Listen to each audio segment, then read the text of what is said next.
pukul 6 waktu Indonesia Barat. Radio Republik Indonesia Palembang dengan Warta Berita. Strategi penanggulangan narkoba belum efektif. Edukasi bahaya narkoba harusnya masuk kurikulum sekolah dasar. Sumsel siap menjadi tuan rumah Pekan Olahraga Nasional Korpri Pornas ke-17.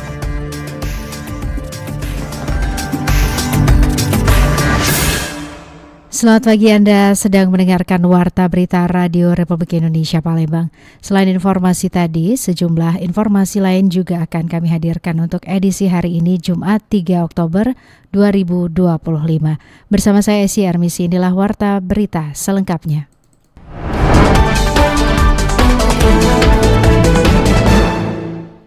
Akademisi menilai strategi penanggulangan narkoba selama ini belum efektif. Edukasi bahaya narkoba perlu digencarkan hingga tingkat RT dalam masuk kurikulum sekolah dasar. Bahaya narkoba saat ini semakin meluas hingga semua kalangan. Tidak hanya kalangan muda, bahkan anak-anak hingga ibu rumah tangga pun sudah banyak yang terkena kasus narkoba, mulai dari pemakai hingga menjadi pengedar.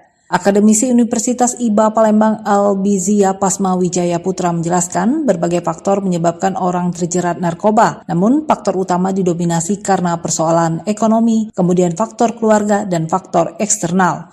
Untuk itu Albi menegaskan perlunya sosialisasi dan edukasi bahaya narkoba tidak hanya di kalangan tertentu, namun bentuk seminar atau sekedar formalitas. Perlu sasaran yang lebih nyata agar tepat sasaran. Sasaran itu perlu dilakukan hingga tingkat lingkungan RT di setiap wilayah. Bahkan Albi menuturkan bahaya narkoba juga perlu masuk dalam kurikulum sekolah dasar. Karena sasaran narkoba saat ini sudah menyasar anak-anak. Cuma kayaknya kurang tepat sasaran. Karena kalau itu sasarannya tepat, maka angka itu akan menurun, bukan meningkat. Apabila angka itu meningkat berarti kan ada yang salah. Yang salah itu berarti sasarannya itu, goalsnya itu mungkin ada yang sedikit keliru. Mungkin ada sedikit beberapa kajian yang harus dilakukan dari pemerintah ataupun sedikit bermenang ataupun ada refresh dari pemerintah sendiri. Maka dia itu harus tinjau langsung, turun langsung ke lapangan. Ya kan? Karena kalau ketika angka itu meningkat, berarti kan itu lampu merah untuk kita kan, bukan lampu kuning lagi, itu sudah lampu merah apalagi sampai sekian ratus ribu. Sementara itu berita terkait narkoba hampir setiap hari menjadi konsumsi publik, seperti pelajar SMP di Lubuk Linggau ditangkap polisi lantaran mengedarkan narkoba jenis sabu pada Rabu 20 September lalu. Kemudian Satuan Reserse Narkoba Polres Moba berhasil meringkus 3 pengedar di lokasi berbeda dengan barang bukti sabu dan pil ekstasi siap edar pada Sabtu 25 September lalu. Dari RRI Palembang, Nova Ariana melaporkan terus mengudara untuk Indonesia. Sementara itu, Dokter UGD Rumah Sakit Muhammadiyah Palembang, Dr. Ferianto, menegaskan narkoba sangat berbahaya bagi kesehatan karena mengandung zat seperti amfetamin yang dapat mempercepat kerja jantung. Ferry mengungkapkan banyak anak muda saat ini mengalami gangguan jantung dan tekanan darah tinggi akibat penyalahgunaan narkoba. Selain itu, narkoba juga memicu kerusakan psikis yang berimbas pada kondisi mental mereka. Ia menekankan pentingnya kesadaran generasi muda untuk menjauhi narkoba.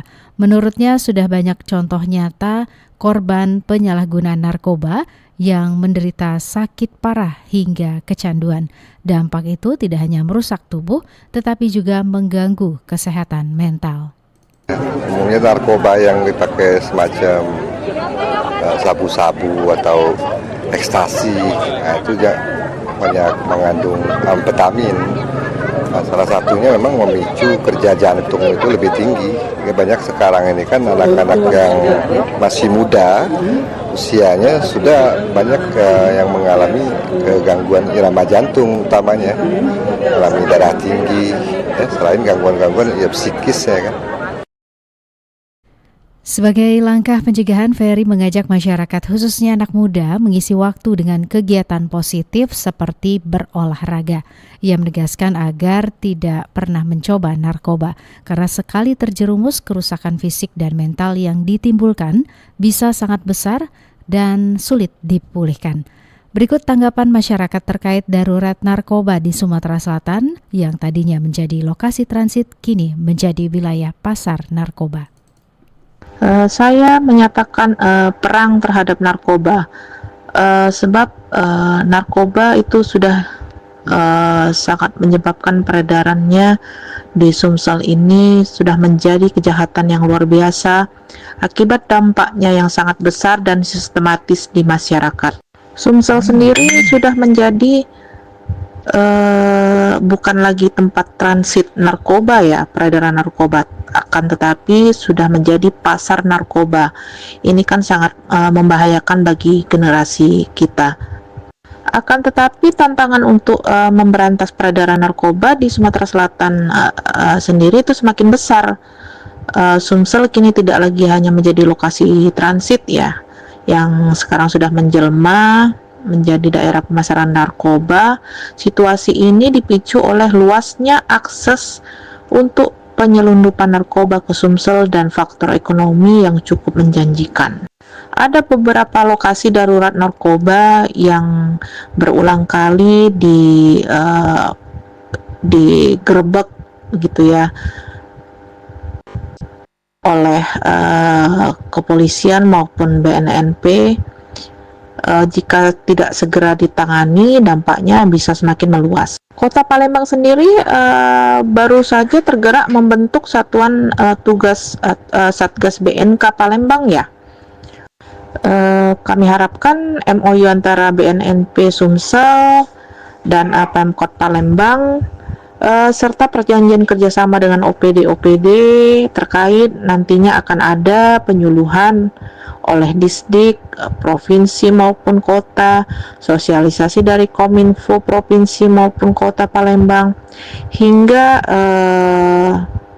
saya harap adanya dilakukan tes urin secara berkala untuk seluruh pegawai di seluruh provinsi maupun kota Palembang.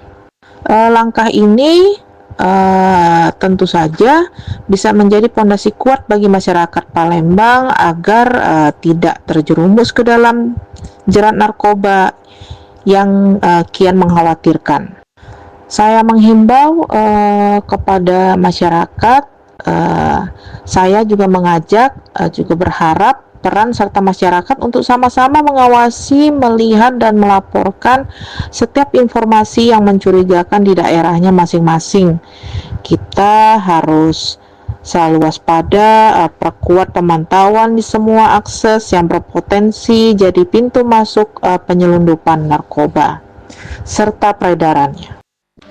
Sumatera Selatan menurut survei sebagai daerah nomor 2 peredaran narkoba terbesar di Indonesia setelah Sumatera Utara. Pada prinsipnya, peredaran narkoba memang harus kita perangi bersama-sama. Aparat penegak hukum, aparat penegak kepolisian, teman masyarakat juga.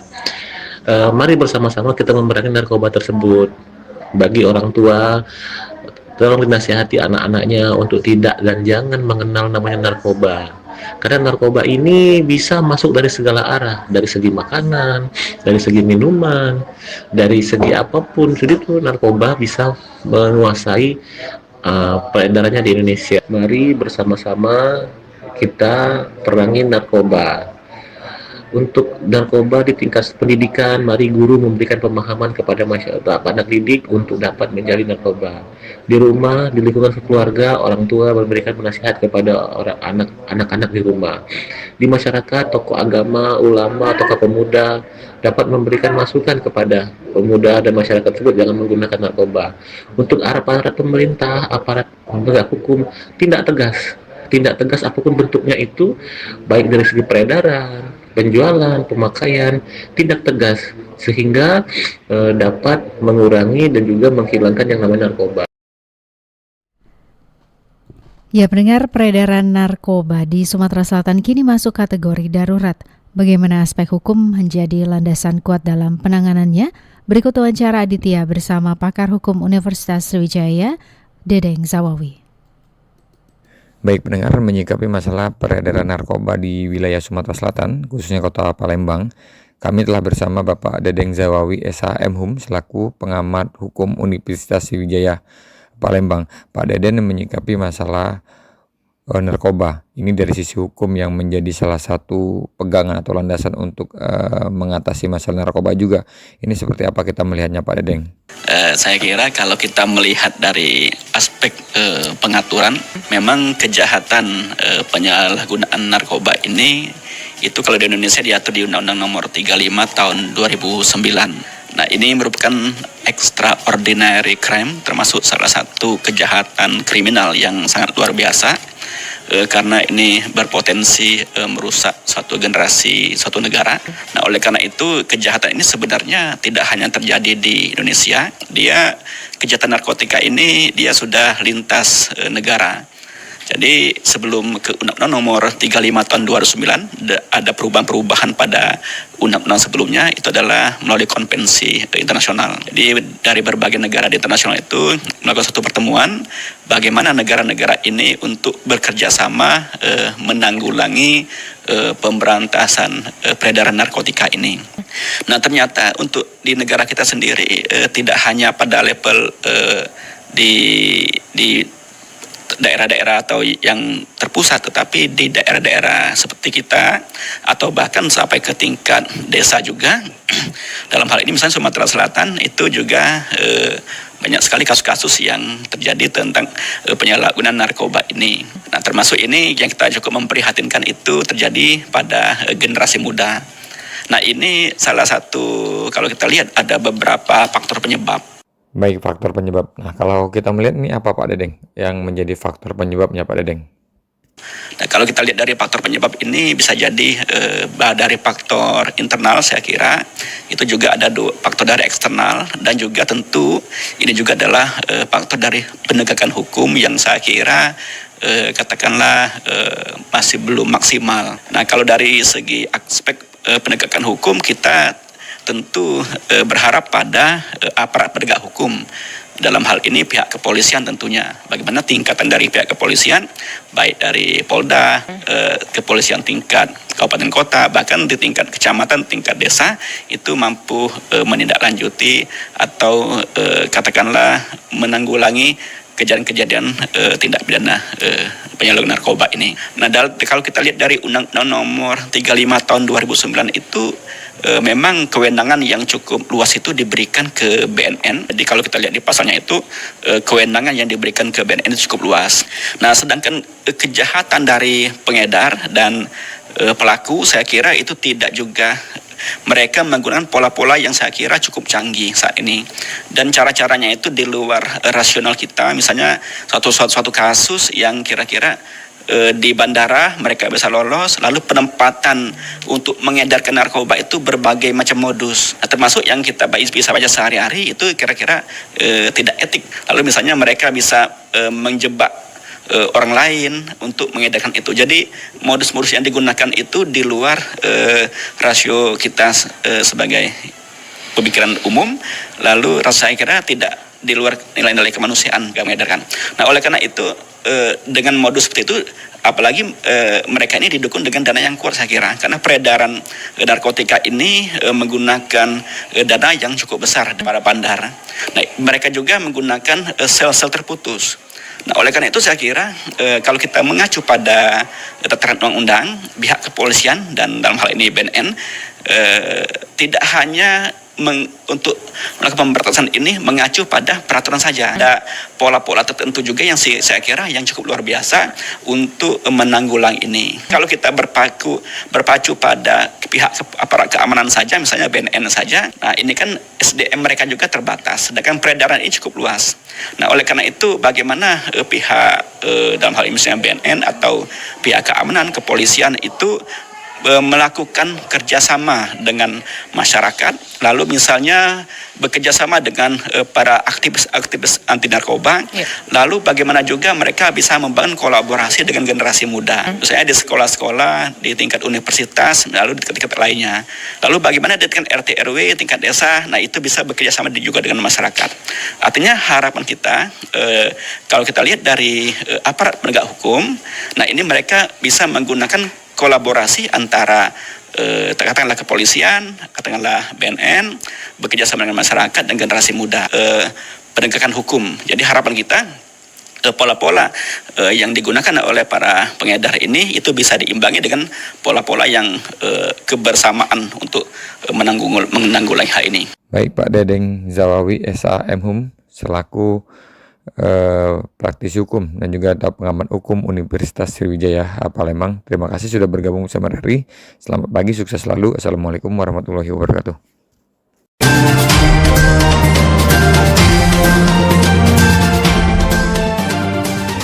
Pendengar, beralih ke berita lainnya, uji coba sistem satu arah atau one way di Jalan AKBP C Agus Palembang justru menimbulkan kemacetan dan dikeluhkan pengguna jalan. Uji coba sistem satu arah atau one way yang dilaksanakan Dinas Perhubungan Kota Palembang dan Satlantas Polrestabes Palembang di Jalan AKBP C Agus selama 24 jam pada 2 Oktober kemarin menimbulkan kemacetan panjang di sejumlah jalur alternatif. Berdasarkan pantauan, arus kendaraan tersendat di Jalan R. Sukamto menuju Simpang Sekip Ujung.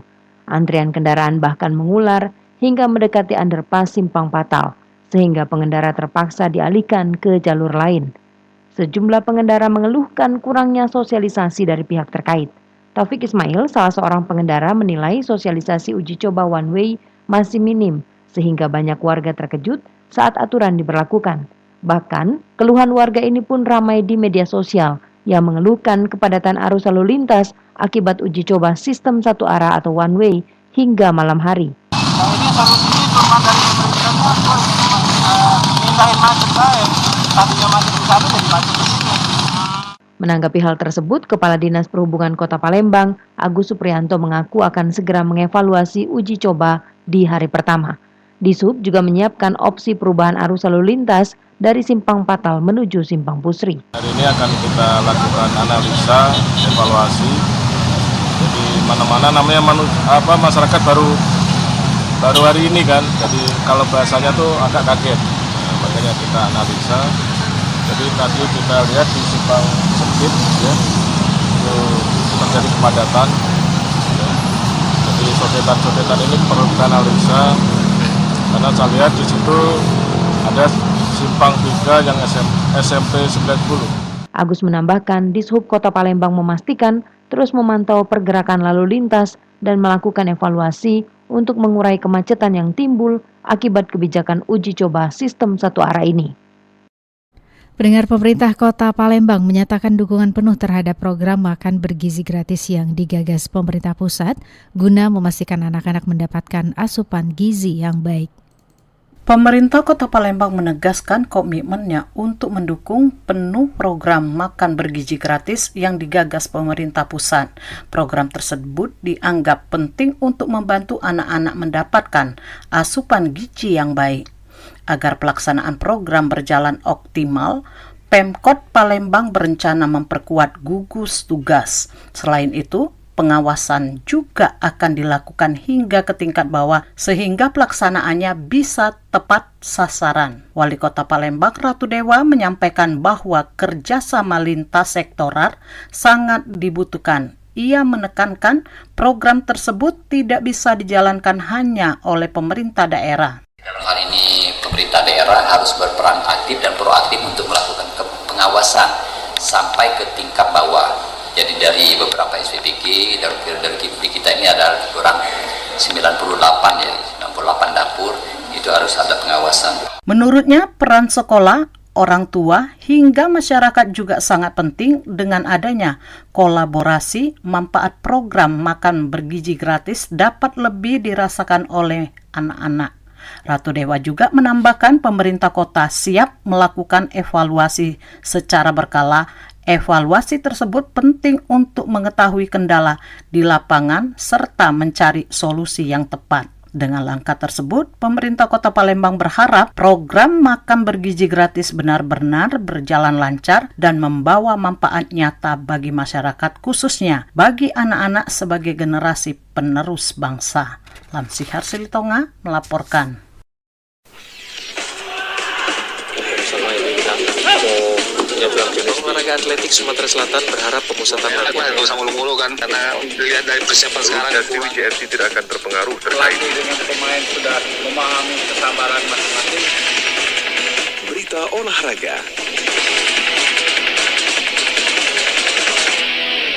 Sumatera Selatan siap menjadi tuan rumah Pekan Olahraga Nasional Korpri atau Pornas ke-17 yang akan digelar pada 5 hingga 11 Oktober 2025. Ajang olahraga antar pegawai negeri ini akan diikuti lebih dari 9.500 peserta dari 38 provinsi, kementerian, dan lembaga. Tercatat ada 13 cabang olahraga yang akan dipertandingkan mulai dari bola voli, bulu tangkis, tenis meja, pencaksilat, menembak, panahan, catur, hingga e-sport. Sekretaris Daerah Provinsi Sumatera Selatan Edward Chandra memastikan persiapan tuan rumah sudah mencapai 99%, mencakup kesiapan venue, atlet, hingga seluruh cabang olahraga yang diperlombakan. Peserta yang sudah hadir sedang mendaftar itu lebih dari 9.000 peserta dan kontingennya ada 100 kontingen, yaitu dari 38 provinsi dan dari kementerian dan lembaga. Ada 13 cabang olahraga. Target Sumsel di 5 besar ya, kita upayakan. Edward menambahkan sebagai tuan rumah, Sumatera Selatan menargetkan finish di peringkat 5 besar nasional dengan menurunkan sekitar 200 atlet dari berbagai cabang olahraga unggulan.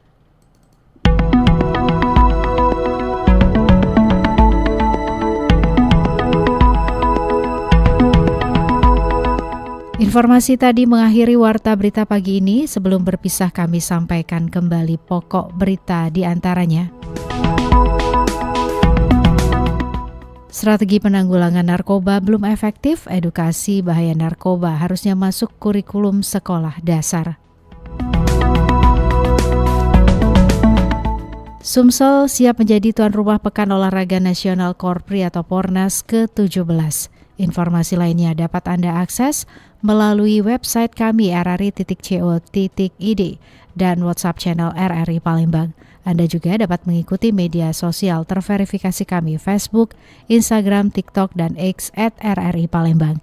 Kami juga membuka ruang aspirasi bagi Anda untuk menyampaikan sejumlah persoalan dan peristiwa yang berada di sekitar Anda melalui line WhatsApp di 0821 7927 9090 serta pesan chat melalui RRI Digital.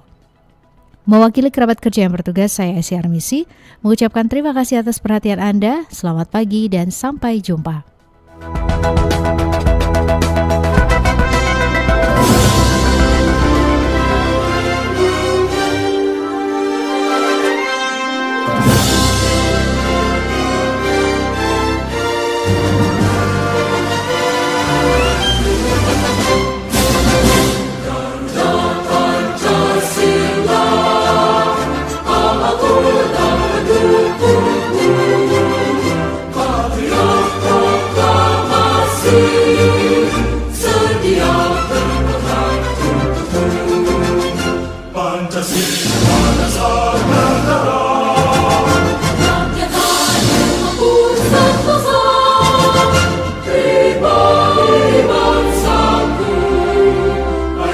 Maju